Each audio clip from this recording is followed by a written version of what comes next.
Hello friends, welcome my H medicine channel. প্রতিদিনের মতো আজকেও একটি নতুন টপিক নিয়ে আমি প্রেজেন্ট হয়েছি, সেটি হচ্ছে এই কুফরিল এলএচ ড্রপ।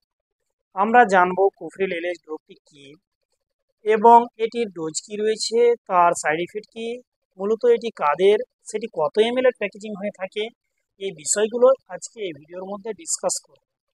তার আগে আপনাদের কাছে রিকোয়েস্ট, আপনারা যদি এইচ মেডিসিন চ্যানেলে নতুন হয়ে থাকেন তাহলে এইচ মেডিসিন চ্যানেলকে সাবস্ক্রাইব করুন, পাশে থাকা বেল আইকনটিকে প্রেস করে রাখুন, অল নোটিফিকেশন অন করে দিন সবার আগে ভিডিও পাওয়ার জন্য।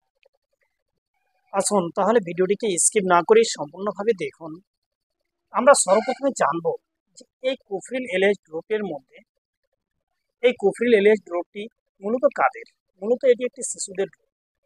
এটি কী কাজে ব্যবহৃত হয়? এটি শিশুদের যখন প্রচণ্ড কফ হয়ে যায় সেই ক্ষেত্রে এই কুফরিল এলএচ ড্রপ ব্যবহৃত হয়। তারপরে আমরা জানবো তার কি কি কন্টেন্ট রয়েছে, কি কি কম্পোজিশন দিয়ে এই কুফরিল এলএচ ড্রপটি তৈরি হয়েছে। কুফরিল এলএচ ড্রপটি তৈরি হয়েছে বেশ 3টি কন্টেন্ট রয়েছে, যেমন অ্যাম্ব্রোসল হাইড্রোক্লোরাইড রয়েছে 7.5 মিলিগ্রাম এবং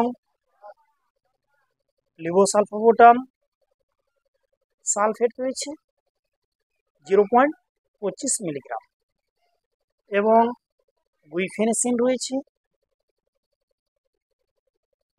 12.5 মিলিগ্রাম।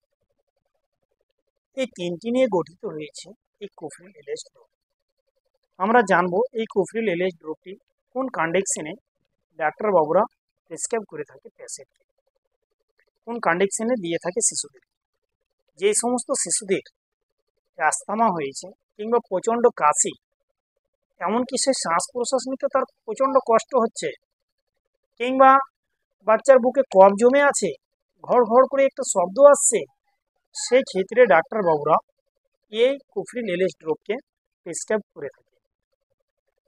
এক কথায় বলা যায় এটি হাঁপানিযুক্ত কাশির ক্ষেত্রেও সেটি ব্যবহৃত হয়ে থাকে। এই কুফরিল এলএচ ড্রপের ডোজ হচ্ছে ডাক্তারবাবুরা বাচ্চার বডি ফিগার ফিটনেস নির্ণয় করে তার ডোজ নির্ধারিত করে থাকে। নর্মালি ডোজ হচ্ছে যে সমস্ত শিশুদের বয়স 5 মাস থেকে কম, 5 মাসের কম, সেই সব শিশুদের 0.5 থেকে 6 ml করে খাওয়াতে হবে। যে সমস্ত শিশুদের বয়স 1 বছরের মধ্যে, তারা 7 থেকে 0.7 থেকে 1 ml পর্যন্ত খাওয়াতে পারে দিনে 2 বার। তারপরে আমরা জানবো এই ড্রপের প্রাইস কত টাকা রয়েছে। এই ড্রপের প্রাইস হচ্ছে বর্তমান মার্কেট প্রাইস হচ্ছে 72 টাকা।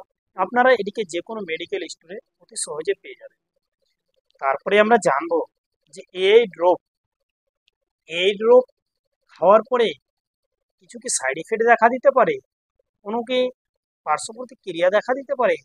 এই ড্রপ খাওয়ার পরে সে মতো কোনো সাইড ইফেক্ট দেখা দেয় না, কিন্তু যদি ওভারডোজ হয় তার ফলে কি হতে পারে, বাচ্চাকে ঘুম ঘুম লাগতে পারে, কিংবা বাচ্চা ঝিমঝিম ভাব দেখা দিতে পারে, কিংবা উইকনেস লাগতে পারে, বা বাচ্চাকে পাতলা পায়খানা হতে পারে। এই সমস্ত লক্ষণগুলো দেখা দিতে পারে। তাই আপনাদের কাছে রিকোয়েস্ট, আপনারা যখনই কোনো মেডিসিন ব্যবহার করবেন ডাক্তারের পরামর্শ নেবেন, তারপরেই ব্যবহার করবেন। ভালো থাকুন, সুস্থ থাকুন।